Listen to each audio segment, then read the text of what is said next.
Good morning. BCom first year की cost accounting की class number 22 आज हम स्टार्ट करेंगे। नया चैप्टर आज हम स्टार्ट करेंगे, चैप्टर नंबर 7 ओवरहेड सेकंड।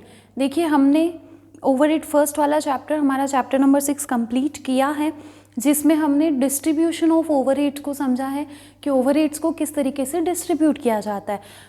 अब इस चैप्टर नंबर 7 ओवरहेड पार्ट 2, इसके अंदर हम पढ़ेंगे methods of absorption of overhead, यानी कि ऊपरी व्ययों के अवशोषण की विधियां। एब्जॉर्प्शन ऑफ ओवरहेड हिंदी में हम इसे कहते हैं ऊपरी व्ययों का अवशोषण। तो ओवरहेड्स तो हम सबको पता ही है कि ओवरहेड्स किसे कहा जाता है, क्या होता है। अब हम देखते हैं कि अवशोषण या एब्जॉर्प्शन जो है ये होता क्या है। तो देखिए अवशोषण की जो डेफिनेशन दी हुई है, एब्जॉर्प्शन की जो डेफिनेशन ना, वो ये है कि एक्चुअल रिजल्ट्स के आधार पर फ्यूचर में होने वाले एक्सपेंडिचर्स का अनुमान लगाना। आप क्या कर रहे हैं, आपने मान लीजिए कि हमने एक कंपनी के अंदर या हमने पर्टिकुलर एक डिपार्टमेंट के अंदर क्या किया, 100 मार्कर्स बनाए। क्या किया, 100 यूनिट्स ऑफ मार्कर हमने क्या करिए, मैन्युफैक्चर करिए। अब हमें उसी पर्टिकुलर डिपार्टमेंट के अंदर क्या करना है, 500 यूनिट्स ऑफ मार्कर प्रोड्यूस करनी है। तो अब हम क्या करेंगे कि 100 यूनिट्स ऑफ मार्कर, इनके जितने ओवरहेड्स लगे हैं उनके बेस पर हम ये बताएंगे कि इन 500 मार्कर्स के मैन्युफैक्चरिंग अगर आप करते हो तो उसमें कितना खर्चा लग सकता है। एस्टिमेट कर रहे हैं हम लोग, अनुमान लगा रहे हैं। तो ये एस्टिमेट करना या अनुमान लगाना ही एब्जॉर्प्शन कहलाता है। समझ में आ रही है चीज़। प्रॉपर डेफिनेशन अगर हम पढ़े तो इसके डेफिनेशन है कि किसी कंपनी के किसी विभाग में किसी एक वस्तु के निर्माण में लगने वाले वास्तविक ऊपरी व्ययों के आधार पर अन्य वस्तुओं के लिए या फिर उसी डिपार्टमेंट में किसी पर्टिकुलर दूसरे काम के लिए ऊपरी व्ययों की राशि का अनुमान लगाना। समझ में आ रही है चीज़। उसी डिपार्टमेंट में वैसे ही काम के लिए आप अगर एस्टिमेशन कर रहे हो, एस्टिमेटेड वैल्यू आपको चाहिए, तो इसी को एब्जॉर्प्शन ऑफ ओवरहेड कहा जाएगा। एग्जाम्पल भी मैंने आपको बता दिया कि 100 मार्कर्स की कॉस्ट के आधार पर आप 500 मार्कर्स के लिए कितने ओवरहेड चार्ज हो सकते हैं, उसका अगर एस्टिमेशन कर रहे हो, उसका अगर अनुमान लगा रहे हो, तो इसी को एब्जॉर्प्शन ऑफ ओवरहेड कहा जाएगा। तो एक विभाग में एक वस्तु के निर्माण के लिए लगने वाले वास्तविक ऊपरी व्यय की राशि को आधार बनाया और उसके आधार पर उसी विभाग में किसी दूसरे कार्य या उसी के जैसे दूसरे कार्य विशेष के लिए ऊपरी व्ययों की राशि का अनुमान लगाना, यही कहलाता है एब्जॉर्प्शन ऑफ ओवरहेड्स या फिर ऊपरी व्ययों का अवशोषण। तो अब आप ये काम करेंगे कैसे। देखिए कॉस्ट में सिर्फ ओवरहेड्स नहीं होते, डायरेक्ट चीज़ें भी होती है, मतलब मटेरियल, लेबर, ये सारे खर्चे भी तो होते ही हैं जो कि इनडायरेक्ट नहीं होकर डायरेक्ट एक्सपेंसेस के तरह से होते हैं और जिनको ओवरहेड नहीं माना जाता है। तो उनके लिए तो कोई दिक्कत वाली बात नहीं है, क्योंकि वो तो हमें पता है कि प्रोडक्शन के साथ वैसे ही चेंज होते रहेंगे। जितना प्रोडक्शन बढ़ाया मटीरियल और लेबर की कॉस्ट बढ़ती जाएगी, कम किया कम हो जाएगी, और उसके अलावा 5-10% रिड्यूस मतलब इंक्रीज और डिक्रीज, तो वो सारी चीज़ें तो नॉर्मल है। तो डायरेक्ट कॉस्ट में तो कोई टेंशन आती नहीं है। टेंशन मेन होती है हमारे ओवरहेड्स की, मतलब ओवरहेड्स को आप किस तरीके से एब्जॉर्ब करेंगे, क्योंकि ये इनडायरेक्ट एक्सपेंसेस होते हैं, अप्रत्यक्ष खर्चे होते हैं। तो मेथड्स कुछ दिए हुए हैं हमें कि आप इन मेथड से एब्जॉर्प्शन कर सकते हो, इन विधियों से आप अपने ऊपरी व्ययों का अवशोषण कर सकते हैं। तो मेथड्स जो है मेन बेसिक 5 मेथड्स हमारे पास रहेंगे, 5 मेथड्स हमारे पास हैं इस चैप्टर के अंदर। तो उन 5 मेथड्स को हम समझेंगे कि किस तरीके से उनके आधार पर हम अपने ओवरहेड्स का एब्जॉर्प्शन कर सकते हैं। स्टार्ट करते हैं। देखिए मेथड नंबर 1 हमारा है प्रत्यक्ष सामग्री लागत पर प्रतिशत विधि, percentage on direct material cost method, percentage on direct material cost method. क्या किया कि आपने यहाँ पर बेस बना लिया कॉस्ट ऑफ डायरेक्ट मटीरियल को।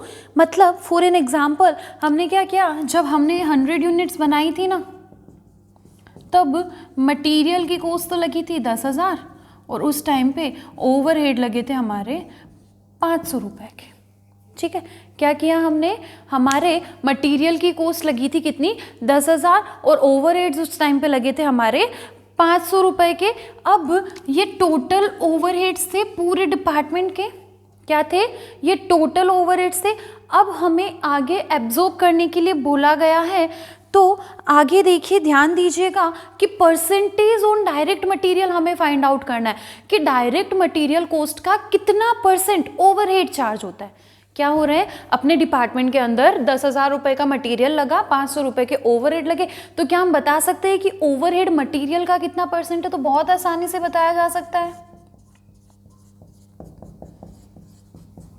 मतलब कि आपकी जितनी मटेरियल कॉस्ट होती है ना, उसका 5% क्या होता है, ओवरहेड चार्ज होता है। तो अब हमें कहीं भी आगे एब्जॉर्प्शन करना हो तो बिल्कुल दिक्कत वाली बात ही नहीं है। मान लीजिए आपको बोला है कि 1000 यूनिट्स पर एब्जॉर्प्शन कीजिए और 1000 यूनिट्स पर मटेरियल आपको खुद ही दे दिया कि 80,000 का मटेरियल चार्ज होगा, तो कहाँ दिक्कत है, 80,000 का 5% सीधा सा बता दो कि ये आपके क्या हो जाएंगे, ओवरहेड हो जाएंगे, तो बहुत ईजिली एब्जॉर्प्शन हो गया। समझ में आ रही है चीज, हमने क्या किया, हमने डायरेक्ट मटेरियल कॉस्ट को बेसिस बनाया, उसको हमने बेस बनाया, हमने देखा कि हमारे ओवरहेड्स मटेरियल कॉस्ट का कितना परसेंट है, उसके हिसाब से हमने क्या कर दिया, ओवरहेड के एब्जॉर्प्शन की रेट बता दी कि इस रेट पर आपको अपने ओवरहेड्स को एब्जॉर्ब करना है या ऊपरी व्ययों का अवशोषण करना है, और उस रेट पर एब्जॉर्प्शन किया, हमारे पास रेट कितनी आ गई, 5%। अब 5% रेट है, मतलब सीधी सी बात, मटेरियल बेसिस, दैट मीन्स आपके मटेरियल कॉस्ट का 5% ओवरहेड लगेगा, सिंपल। किसी भी केस में चले जाओ, अब आप जितनी यूनिट्स का प्रोडक्शन करो उसके हिसाब से, या फिर जो भी मटेरियल आपको दे रखा उसका 5% ले लो, ये आपके ओवरहेड्स हो गए।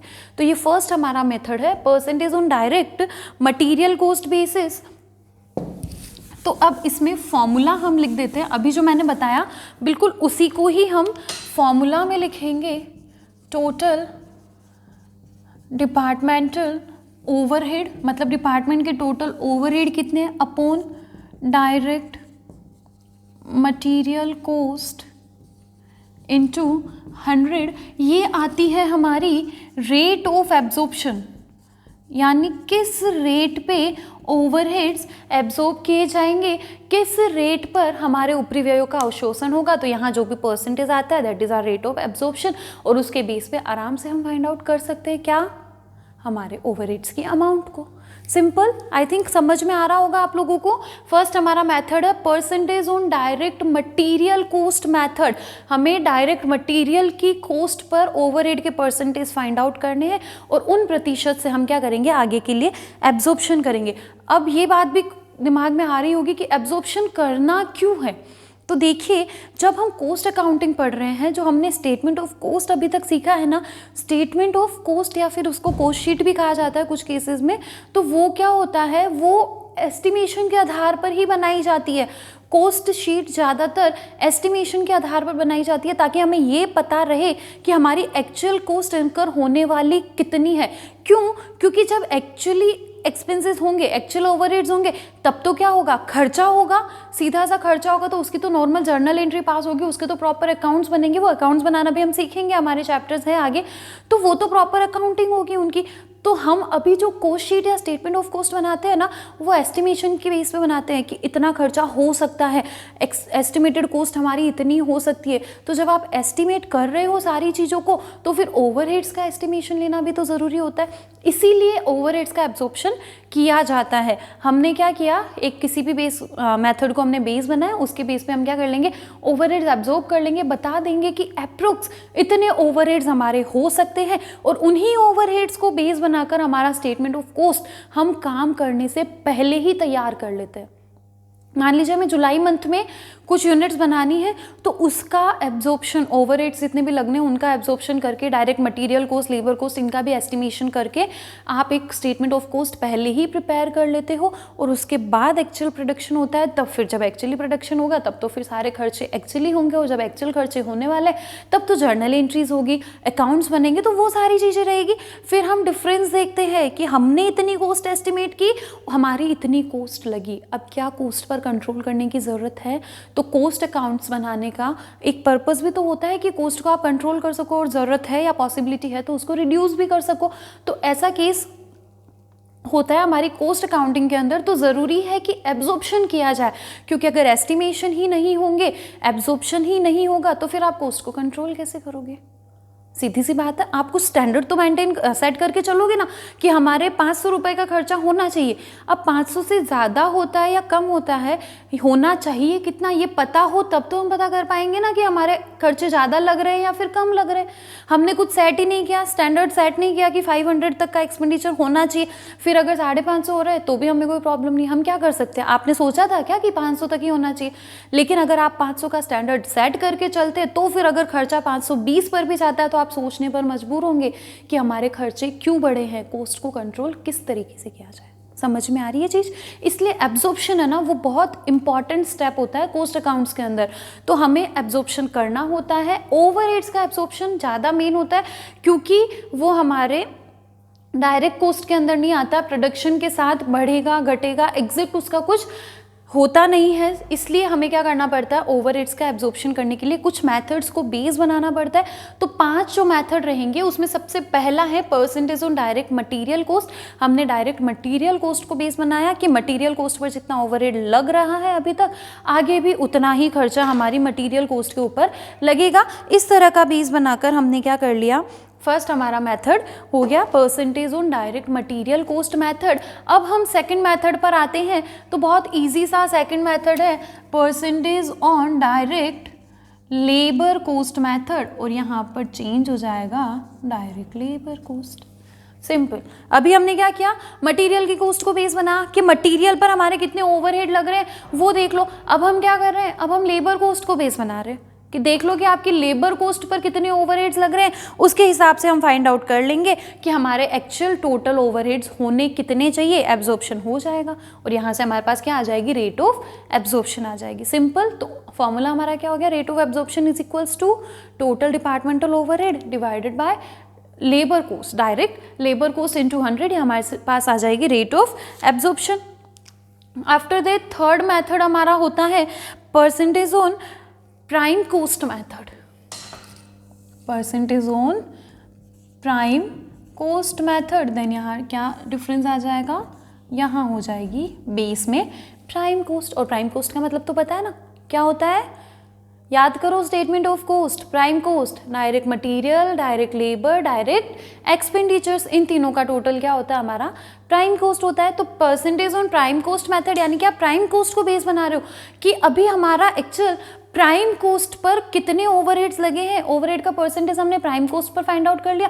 उसी के बेस पर आगे आने वाले ईयर के लिए, मंथ के लिए, जो भी आपका टाइम पीरियड है उसके लिए आप अपने ओवरहेड्स को एब्जॉर्ब करोगे कि अगर प्राइम कॉस्ट पर इतना % लगता है तो आने वाले पीरियड में या आने वाले प्रोडक्शन लेवल पर प्राइम कॉस्ट कितनी होगी, और उसके बेस पे आप ओवरहेड पता कर लेंगे अमाउंट। तो यहाँ से rate of absorption is equals to total departmental overhead divided by prime cost into 100। 3 method complete. Direct material cost को हमने बेस बनाया, सेकंड में डायरेक्ट लेबर कॉस्ट को हमने बेस बनाया, फिर हमने प्राइम कॉस्ट को बेस बनाया। फोर्थ हमारी आती है डायरेक्ट लेबर आवर बेसिस। अब हम क्या कर रहे हैं, लेबर आवर्स को बेस बना रहे हैं, श्रम घंटों को बेस बना रहे हैं। अभी तक तो हम कॉस्ट के बेसिस पे चल रहे थे, अब हम चल रहे हैं आवर्स के बेसिस पर, घंटों के बेसिस पर। तो यहाँ डिवाइड इसको हम कर देंगे टोटल लेबर आवर्स से।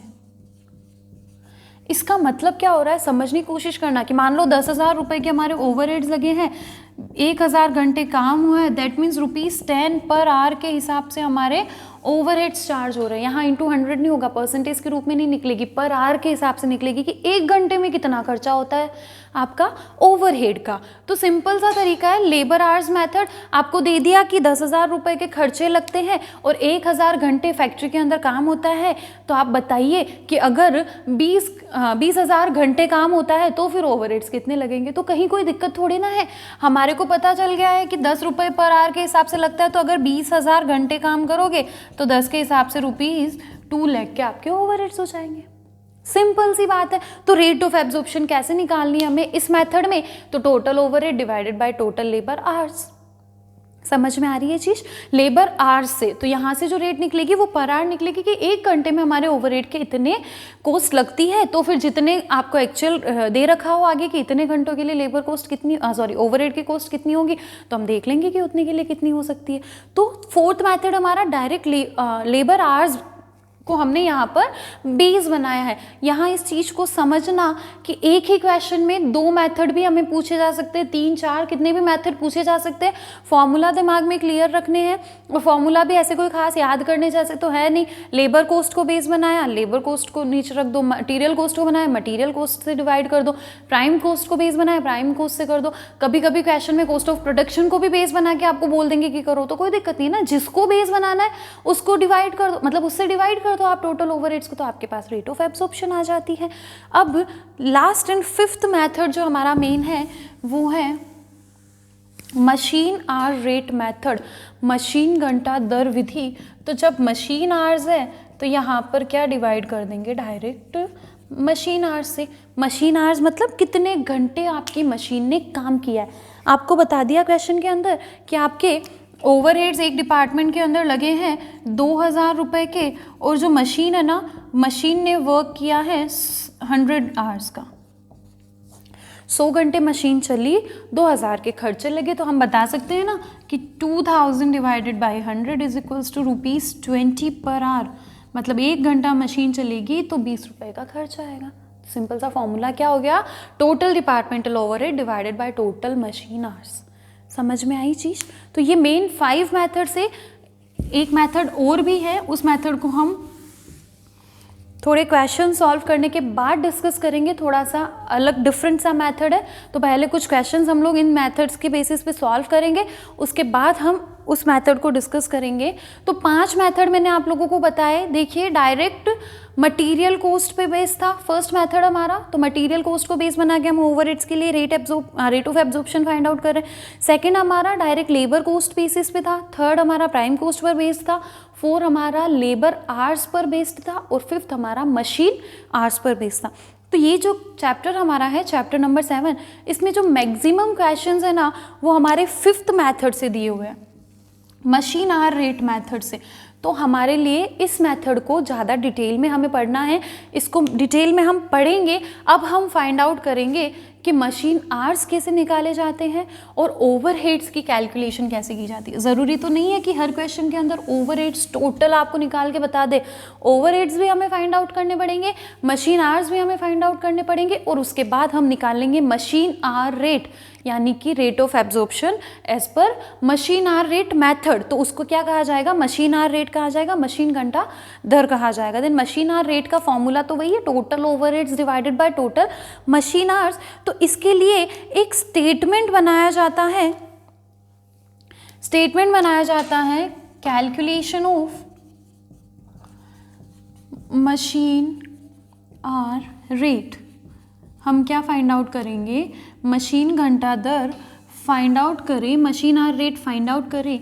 उसके लिए एक फॉर्मेट या एक स्टेटमेंट जो कि जनरली हर क्वेश्चन के अंदर बनेगा और प्रॉपर इसी फॉर्मेट के अंदर बनेगा, वो फॉर्मेट अब मैं आप लोगों को सिखाने जा रही हूँ कि हम मशीन आवर रेट से कैलकुलेशन कैसे करते हैं टोटल ओवरहेड्स की।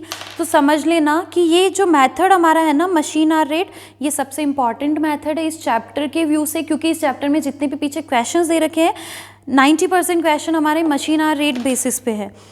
और एग्ज़ाम में इस चैप्टर से बड़ा क्वेश्चन आने के चांस भी है, 20 मार्क्स का क्वेश्चन आने का चांस पूरा है इस चैप्टर में से। ये सेकंड यूनिट के चैप्टर्स हैं हमारे। फॉर्मेट बनता है, फर्स्ट यहाँ पर लिखे जाते हैं स्टैंडिंग और फिक्स्ड चार्जेस, और सेकंड हमारे होते हैं मशीन एक्सपेंसेस, और इनको कहा जा सकता है वेरिएबल एक्सपेंसेस। पहले इन चीज़ों को समझते हैं, उसके बाद हम अपने स्टेटमेंट को कंटिन्यू करेंगे। देखिए, सबसे पहला हमने लिखा है स्टैंडिंग चार्जेस और फिक्स्ड चार्जेस।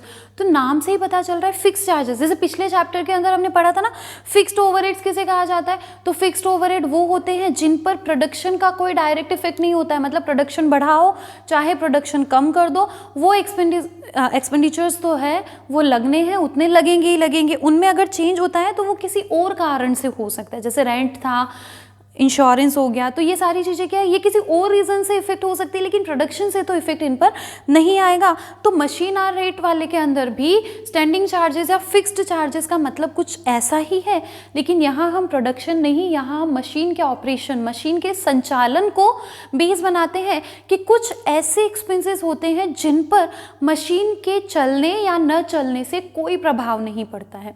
यानी मशीन चल रही है तो भी वो खर्चे लगेंगे और उतने ही लगेंगे, और अगर मशीन बिल्कुल नहीं चल रही है, बंद पड़ी है, तो भी वो खर्चे लगेंगे और उसी रेट से लगेंगे।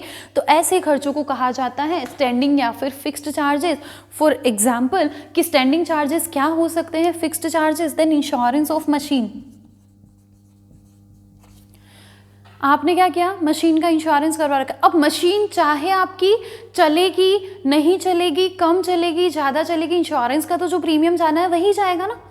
कहाँ दिक्कत है, इंश्योरेंस का प्रीमियम तो कोई बढ़ने वाला नहीं है कि मशीन ज़्यादा चला दी तो इंश्योरेंस का प्रीमियम बढ़ जाएगा, या मशीन को बिल्कुल ऑपरेट नहीं किया तो इंश्योरेंस का प्रीमियम आपको कम देना पड़ जाएगा।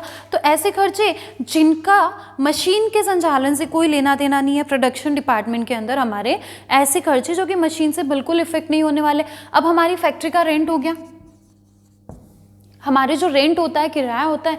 अब रेंट, आप मशीन को यूज़ करो, मशीन को मत यूज़ करो, रेंट तो लगना है, वो लगेगा ही लगेगा। उसके अलावा सैलरी, अगर आपने किसी पर्सन को अपॉइंट किया हो और उसका आप सैलरी दे रहे हो तो वो तो आपको देनी ही है। अब आपने मशीन ज़्यादा चलाई तो भी उसका तो पर मंथ जितना फिक्स है उतना पे करना पड़ेगा, और मशीन कम चली है तो भी उसका तो पे करना पड़ेगा। तो मशीन से तो ये एक्सपेंसेस क्या है, डायरेक्टली इफेक्ट हो ही नहीं रहे, इसलिए इनको फिक्स्ड या फिर स्टैंडिंग चार्जेस कहा जाता है। ये तो कुछ एग्जाम्पल्स मैंने दिए, इसके अलावा और भी बहुत से स्टैंडिंग चार्जेस हो सकते हैं। जनरल एक्सपेंसेस दे दिया तो वो भी क्या है, वो मशीन के आपके ऑपरेशन से बिल्कुल भी इफेक्ट नहीं होंगे, तो वो फिक्स चार्जेस है, स्टैंडिंग चार्जेस की डेफिनेशन में आ जाते हैं। आफ्टर दैट सेकंड हमारे वेरिएबल या फिर मशीन एक्सपेंसेस। तो नाम ही दे रखा है मशीन एक्सपेंसेस, यानी कि जो मशीन के ऑपरेशन के साथ बढ़ेंगे घटेंगे। मशीन का यूज ज़्यादा किया, खर्चा ज़्यादा, लाइक रिपेयर्स।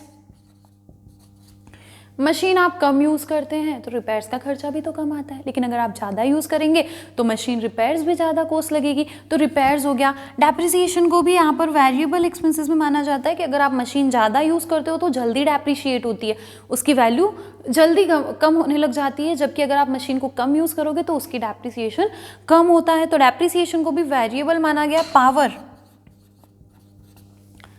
ऑब्वियस सी बात है, मशीन ज़्यादा यूज़ करोगे पावर ज़्यादा लगेगा, मशीन कम यूज़ करी पावर कम लगती है। एक चीज़ ध्यान रखना, लाइट को यहाँ लिया गया है स्टैंडिंग चार्जेस में। लाइट और पावर में डिफरेंस होता है। लाइट मीन्स जनरल लाइट जो हमारी फैक्ट्री एरिया की है, और पावर मीन्स जो मशीन में यूज़ होगा।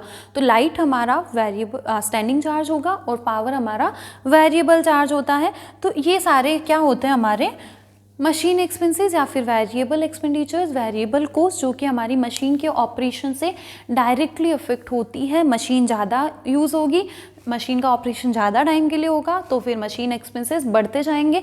तो ऐसे खर्चों को वेरिएबल में, और जो मशीन के ऑपरेशन से इफेक्ट नहीं होते वो हमारे स्टैंडिंग या फिर फिक्स्ड चार्जेस हैं। तो इसी तरीके से हमें क्या करना है, प्रॉपर फॉर्मेट हर क्वेश्चन के अंदर बनाना पड़ेगा machine hour rate find out करने के लिए। तो देखिए यहाँ तो हम लिखेंगे अमाउंट, यहाँ लिखेंगे रेट पर आवर। मान लो क्वेश्चन में 10,000 मशीन आवर्स दे रखे हैं, तो ऐसे केस में क्या होगा, पर आवर रेट निकालने के लिए अमाउंट को 10,000 से डिवाइड करते जाएंगे। तो एक चीज़ और यहाँ पर है कि स्टैंडिंग चार्जेस जो होते हैं ना, उनके लिए पहले स्टैंडिंग चार्जेस की टोटल करो यहाँ पे, और उसके बाद एक ही साथ रेट निकालें। यहाँ इनकी रेट फाइंड आउट नहीं करनी है, फॉर्मेट है स्टैंडिंग चार्जेस की रेट एक साथ निकाली जाएगी, जबकि वेरिएबल एक्सपेंसेस में हर एक खर्चे की रेट भी साथ में निकाली जाएगी। और फिर यहाँ होगा टोटल वेरिएबल कॉस्ट, और देन फाइनली टोटल कॉस्ट यहाँ पर फाइंड आउट होगी, और यहाँ रेट निकलेगी, और यही हमारी है मशीन आर रेट। समझ में आ रही है चीज़? फॉर्मेट बता रही हूँ मैं आप लोगों को। हम पहले स्टैंडिंग चार्जेस लिखेंगे, 1 बाय 1 जितने होंगे उतने लिखेंगे, उन सब की टोटल करेंगे और फिर एक साथ rate per hour find out की जाएगी। कैसे? मान लो यहाँ 1,00,000 रुपये, 10,000 घंटे हैं, तो आपकी कॉस्ट कितनी आ गई स्टैंडिंग चार्जेस की? ₹10। उसके बाद वेरिएबल एक्सपेंडिचर्स को लिखा जाएगा एक एक करके और एक एक की रेट साथ में निकलती जाएगी। देन टोटल वेरिएबल चार्जेस, फिर total fixed plus total variable is equals to total cost.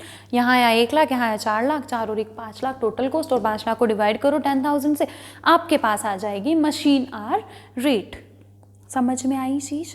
तो इस चीज़ का ध्यान रखना, स्टैंडिंग चार्जेस की रेट एक साथ निकलेगी, वेरिएबल की, हर एक्सपेंसेस की भी निकलेगी, और फिर टोटल में भी रेट हमें फाइंड करनी है। तो ये हमारा एक फिक्स्ड फॉर्मेट है machine hour rate find out करने का। वेरिएबल और फिक्स्ड में आई थिंक आप लोगों को डिफरेंस बिल्कुल क्लियर होगा कि किन्हें हमें स्टैंडिंग चार्जेस मानना है, किन्हें हमें मशीन एक्सपेंसेस या फिर वेरिएबल चार्जेस मानना है। आफ्टर दैट कुछ छोटे छोटे पॉइंट्स हैं इसके अंदर जो मैं आप लोगों को बता देती हूँ। देखिए, कुछ एक्सपेंडिचर्स ऐसे होंगे जिनको हम अपनी कैलकुलेशन में कभी इंक्लूड करेंगे ही नहीं, लाइक इंटरेस्ट हो गया, डिविडेंड हो गया। तो ये सारे खर्चे क्या प्योरली फाइनेंशियल आइटम्स होती है, तो इनको हम वैसे भी स्टेटमेंट ऑफ कॉस्ट बनाते टाइम पे या कॉस्ट अकाउंट्स बनाते टाइम पे ही कंसिडर नहीं करते, तो ऐसे खर्चों को यहाँ पर भी कंसिडर नहीं किया जाएगा। इसके बाद डेप्रिसिएशन ऑन मशीन। अगर क्वेश्चन के अंदर डेप्रिसिएशन की अमाउंट दे रखी है तब तो बहुत अच्छी बात है। अगर क्वेश्चन में डेप्रिसिएशन की अमाउंट नहीं दी है तो डेप्रिसिएशन को हम फाइंड आउट करेंगे, और डेप्रिसिएशन फाइंड आउट करने का सिंपल सा फॉर्मूला है cost minus scrap value divided by life of machine. तो ये फॉर्मूला कोई नया तो नहीं है, डेप्रिसिएशन का फॉर्मूला तो आई थिंक आप सबको आता ही होगा। डेप्रिसिएशन कैसे निकाला जाता है? कॉस्ट मीन्स लागत माइनस स्क्रैप वैल्यू मीन्स अवशिष्ट मूल्य, और डिवाइड कर देंगे लाइफ यानी कि जीवन काल, जिससे भी दे रखा होगा आपको उसके हिसाब से डिवाइड किया, हमारे पास क्या आ जाएगी? डेप्रिसिएशन की वैल्यू आ जाएगी। तो मूल्यह्रास क्वेश्चन में गिवन है, बहुत अच्छी बात है, डायरेक्टली लिख दो। नहीं गिवन है तो इस फॉर्मूला से हम क्या करेंगे? डेप्रिसिएशन की अमाउंट फाइंड आउट कर सकते हैं। उसके बाद है अगर कोई आइडल टाइम हो, ऐसा टाइम जिस दौरान, आइडल टाइम का मतलब तो पता ना, जिस दौरान काम नहीं होता है, तो मशीन मतलब मशीन के रिलेशन में अगर आइडल टाइम देखें तो क्या कि उस दौरान मशीन तो चली लेकिन मशीन से कोई प्रोडक्शन नहीं हुआ, यानी लोग मशीन पर काम तो कर रहे थे लेकिन वो प्रोडक्टिव टाइम नहीं था। तो ऐसा कोई आइडल टाइम दे रखा है ना, तो मशीन आवर्स की कैलकुलेशन करते टाइम पे उस आइडल टाइम को घटाया जाएगा। मान लीजिए आपको बोल रहे हैं कि एक महीने में 30 दिन होते हैं ना, तो 30 दिन में रोज 10 घंटे आपकी मशीन काम करती है। क्या हो रही है? मशीन 10 घंटे काम कर रही है, तो इस हिसाब से तो हमारा 30 दिन में कितना काम हो जाना चाहिए? 300 आवर्स हो जानी चाहिए, 300 मशीन आवर्स। बट क्वेश्चन बोल दिए हैं कि उसमें से 5% आपका आइडल टाइम है, तो उस 5% को लेस किया जाएगा और रिमेनिंग जो आवर्स होंगे ना वो ही हमारे मशीन आवर्स होंगे, जो कि हमारे यहाँ पर काम आएंगे डिवाइड करने में। तो मशीन आवर्स की कैलकुलेशन करते टाइम ध्यान रखना कि अगर आइडल टाइम क्वेश्चन के अंदर गिवन है तो उस आइडल टाइम को लेस करेंगे और जो रिमेनिंग प्रोडक्टिव या फिर वर्किंग आवर्स होंगे ना, वर्किंग मशीन आवर्स, उन्हीं को बेस बनाया जाएगा हमारी machine hour rate find out करने के लिए, एब्जॉर्प्शन करने के लिए। तो 5 मेथड्स हमने एब्जॉर्प्शन के पढ़े। First, percentage on direct material cost method. Second, percentage on direct labour cost method. Third, percentage on prime cost method. Fourth, direct labour our rate method. And fifth, total machine hour rate method. तो 5 methods हमने discuss करे हैं। उनमें क्या क्या points ध्यान रखने हैं? सबसे मेन हमारा मेथड 5th है, मशीन आवर रेट। उसकी कैलकुलेशन कैसे की जाएगी वो स्टेटमेंट हमने समझा, उसके छोटे छोटे पॉइंट्स मैंने आप लोगों को बता दिए। अब 2 छोटे छोटे से टॉपिक्स हैं इस चैप्टर के, उनको मैं बताती हूँ। देखिए, हमने एब्जॉर्प्शन के बारे में पढ़ा कि हम एब्जॉर्ब करते हैं और एब्जॉर्ब क्यों किया जाता है वो भी मैंने बता दिया कि जब आप एक्चुअल रिजल्ट्स आएंगे तो उनसे कंपेयर करने के लिए आपके पास कुछ स्टैंडर्ड्स तो चाहिए कि हमारे एक्चुअली ओवरहेड ज़्यादा लगे कम लगे। तो फिर क्या होता है, हमने एब्जॉर्ब कर लिया, अब एक्चुअल रिजल्ट्स हमारे सामने आ गए, तो फिर 2 कंडीशन हो सकती है, या तो हमने जो एब्जॉर्प्शन किया है वो ज़्यादा है या फिर कम है। इक्वल तो बहुत कम केसेस में आता है कि एग्जैक्ट वही का वही हो। तो 2 केस हो सकते हैं, over absorption, second one is under absorption. नाम से पता चल रहा होगा आप लोगों को, ओवर यानी कि अति अवशोषण या अत्यावशोषण हिंदी में इसको कहते हैं। ओवर एब्जॉर्प्शन मतलब एब्जॉर्प्शन ज़्यादा कर लिया आपने, आपने क्या सोच लिया कि 5 लाख रुपए के खर्चे लग जाएंगे, लेकिन खर्चे तो लगे 4,50,000 के, एक्चुअल रिजल्ट तो 450 पे ही रुक गया। दैट मीन्स आपने 50,000 से क्या किया है, ओवर एब्जॉर्प्शन किया है। अगेन उल्टा केस हो कि आपने एब्जॉर्ब किया है 5 लाख रुपए के खर्चे और एक्चुअल ओवरहेड्स तो आपके 5,20,000 चले गए, तो ये क्या हो गया, अंडर एब्जॉर्प्शन, न्यून अवशोषण, अधिक अवशोषण, कम अवशोषण। तो ओवर और अंडर एब्जॉर्प्शन, कभी कभी क्वेश्चन के अंदर क्या होगा कि हमें पूछा जाएगा कि आप एक्चुअल ओवरहेड्स इतने हैं, आप बताइए कि ओवर एब्जॉर्प्शन हुआ है ओवरहेड्स का या फिर अंडर एब्जॉर्प्शन हुआ है, तो हम बता देंगे। कैसे, तो हम दोनों चीज़ें देखेंगे कि एब्जॉर्ब्ड कितना था, एक्चुअल अमाउंट कितना था, डिफरेंस देख लेंगे। अगर एब्जॉर्ब ज़्यादा है तो ओवर एब्जॉर्प्शन, अगर एब्जॉर्ब्ड अमाउंट कम है देन अंडर एब्जॉर्प्शन। तो डेफिनेशन अगर ओवर और अंडर एब्जॉर्प्शन की हम पढ़े तो देखिए, किसी संस्था में किसी समय विशेष के लिए अनुमानित ऊपरी व्ययों की राशि, estimated amount of overheads, absorbed amount of overheads, if ये अमाउंट हमारी ज़्यादा है एक्चुअल ओवरहेड से, तो अनुमानित ऊपरी व्ययों की राशि यदि वास्तविक ऊपरी व्ययों से अधिक होती है तो फिर ऐसे केस में वो क्या कहलाता है, ओवर एब्जॉर्प्शन, और रिवर्स जस्ट उल्टा क्या हो जाएगा हमारा, अंडर एब्जॉर्प्शन। समझ में आई चीज़। तो अति अवशोषण और न्यून अवशोषण छोटे से टॉपिक्स थे, डिस्कस करना ज़रूरी था, क्योंकि प्रैक्टिकल क्वेश्चंस के अंदर कभी कभी हमें पूछा जाएगा कि बताइए ओवर एब्जॉर्प्शन हुआ है या फिर अंडर एब्जॉर्प्शन हुआ है। तो एब्जॉर्ब अमाउंट ज़्यादा है एक्चुअल से देन ओवर, एब्जॉर्ब्ड अमाउंट कम है एक्चुअल से देन अंडर एब्जॉर्प्शन। सिंपल सा कंसेप्ट है। ओके, तो इसके साथ इस चैप्टर की थियोरी हमारी लगभग कंप्लीट होती है। एक मेथड मैंने बताया है आप लोगों को कि वो मेथड हम बाद में डिस्कस करेंगे, तो बिल्कुल उसको हम बाद में ही करेंगे। अभी ये 5 मेथड्स आप लोग अच्छे से पढ़िए, वापस से इनको पढ़िए, और उसके बाद आपके चैप्टर के अंदर जो थ्योरी दे रखी है इन मेथड से रिलेटेड उसको भी आप पढ़िए, ताकि छोटे छोटे और पॉइंट्स आपके क्लियर होते जाएंगे। फिर नेक्स्ट क्लास से हम इस चैप्टर के कुछ क्वेश्चन स्टार्ट करेंगे। Okay, thank you.